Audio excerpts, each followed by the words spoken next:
Professor गुलशन सचदेवा साहब, मेरा सवाल यह है कि इस हालात में भारत की रणनीति क्या होनी चाहिए? वेल भारत की रणनीति अभी तक तो भारत लगभग चुप किया हुआ है और कुछ ज्यादा खुल के कुछ बोल नहीं रहा है। सिर्फ यही उनको अपनी चिंता है जो जिसको उन्होंने पूरे एक तो वही है कि युद्ध का जो कह रहे हैं कि युद्ध की ये समय नहीं है, शांति से वार्तालाप से। नहीं लेकिन नहीं, उन लेकिन सब चीजों का हमें युद्ध की आग में तो हम लोग भी झुलसेंगे ना। कच्चे हाँ तेल के दाम तो ये बढ़ सबसे जाएंगे। बड़ी चीज। हाँ तो भारत के लिए चिंता का वही विषय है जो 1 करोड़ भारतीय वहां रहते हैं, तेल की कीमतें हैं, वो सब चीजें हैं। और जिस तरीके से हिंद महासागर के अंदर ये फैल रहा है, तो वो सब चिंताएं हैं। लेकिन जैसे आपने कहा कि युद्ध कैसे रुकेगा, रुकेगा तभी जब ये ट्रम्प साहब रोकेंगे। और अभी जैसे आपने कहा कच्चे तेल की बात है, तो कच्चा तेल की अगर कीमतें ऐसे ही कुछ दिन तक और बढ़ती रही, और वो बढ़ सकती हैं क्योंकि अभी युद्ध वहां पे जो है, जो परिस्थितियां हैं, वो 120-30 डॉलर तक भी जा सकता है। अभी 1-2 दिन वो कोशिश कर रहे हैं। G7 की मीटिंग कल होने जा रही है। कल उन्होंने मिस्टर विटकॉफ और मिस्टर कुशनर को भी वहां पे इसराइल पे भेज रहे हैं। तो क्योंकि ट्रम्प मुझे लगता नहीं है बहुत देर तक इसके अंदर वो लड़ाई में लगे रहना चाहेंगे। अगर इसी तरीके से जो तेल की कीमतों की वो बढ़ती रहेंगी और पूरी उसकी दुनिया की अर्थव्यवस्था के अंदर, दुनिया की स्टॉक मार्केट्स के अंदर, दुनिया की अर्थव्यवस्था के अंदर जो पूरा उसका एक जो नेगेटिव इम्पैक्ट इमीडिएटली पड़ना शुरू हो चुका है।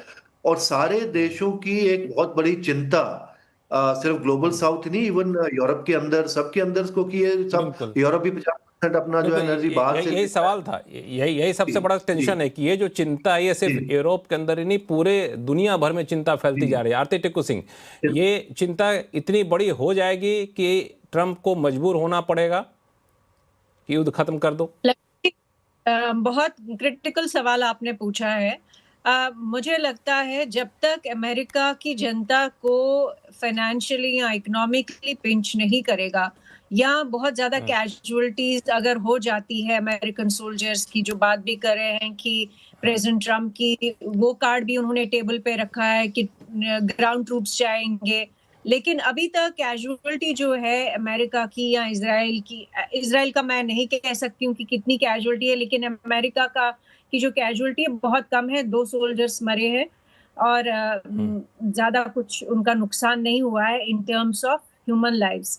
तो जब अमेरिका के अंदर पिंच करने लगेगा, अगर तो ट्रूप्स की वजह से या इकोनॉमिकली पिंच होगा, तब जाके वो प्रेशर बन सकता है प्रेसिडेंट ट्रम्प पे।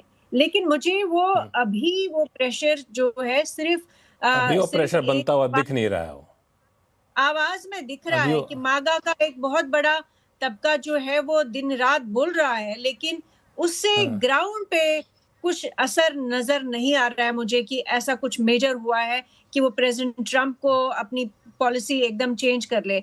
इनफैक्ट मैं एक इम्पोर्टेंट पॉइंट बोलना चाहती हूँ।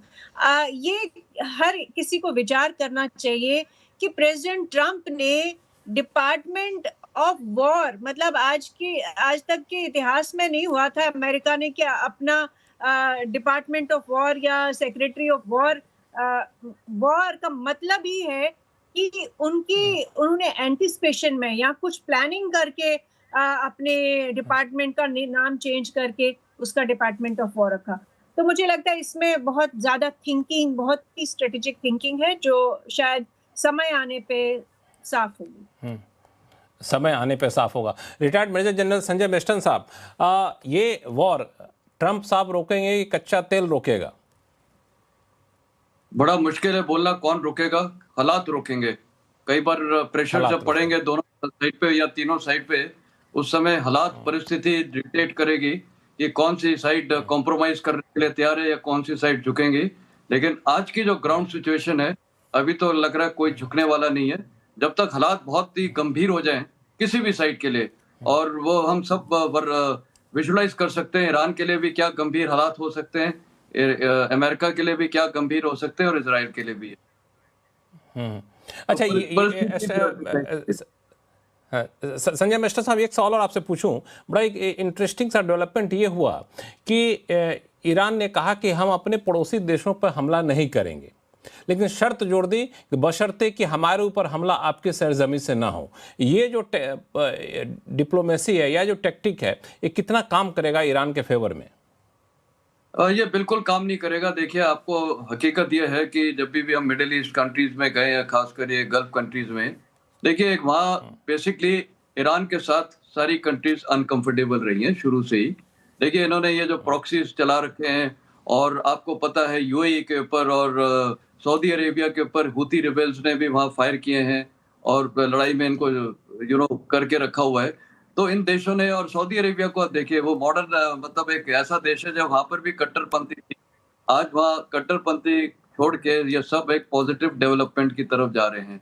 ईरान जो देश है उसने ठेका ले लिया है सिर्फ फिलिस्तीन का, तो उसको ठेका तो फिर कर्ज का भी लेना चाहिए। कर्ज भी मुसलमान है, उसमें ज्यादा पॉपुलेशन ऑफ कोर्स सुन्नी है, और वो तो 45 मिलियन लोग हैं। कर्ज उनके पास आज स्टेट लैंड ही नहीं है।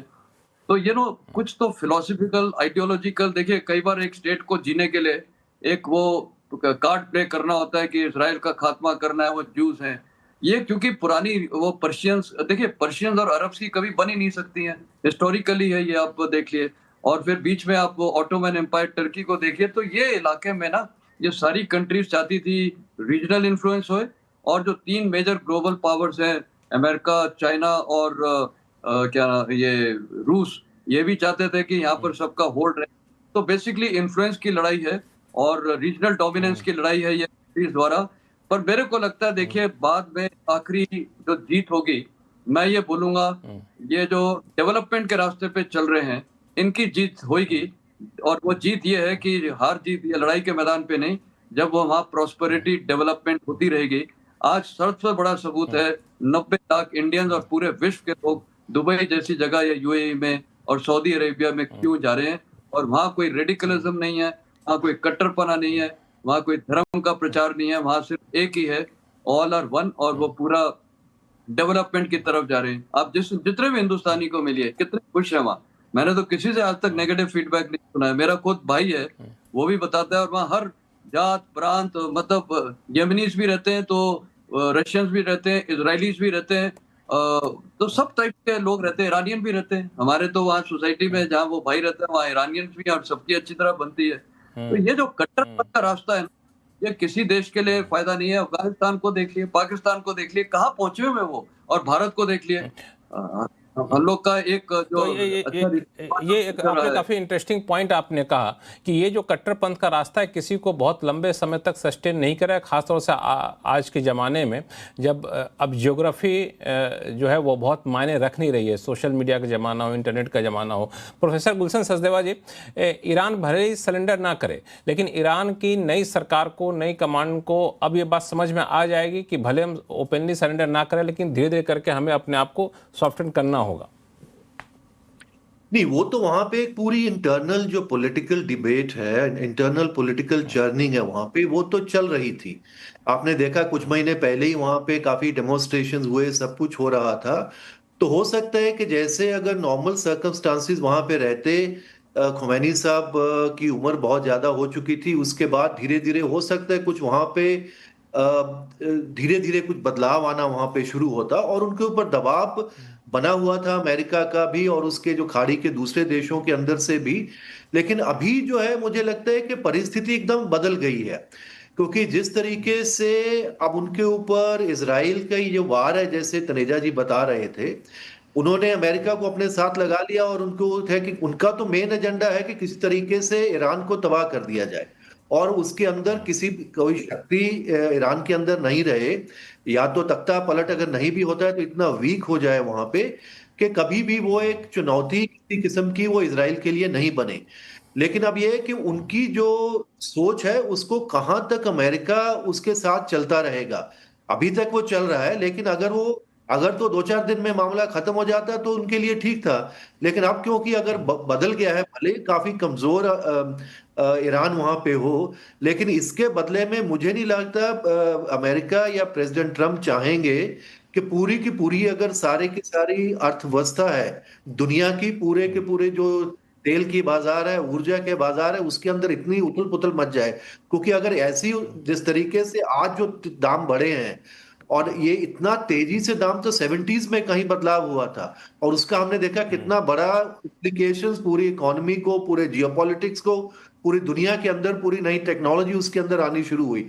तो ये अगर ये ईरान अगर अगले अगले मुझे लगता है अगर 10 दिन टिक गया है और हफ्ता 10 दिन और टिक जाता है और तेल के दाम अगर इसी ढंग से चलते रहेंगे तो ये मामला बहुत देर तक चलने वाला नहीं है।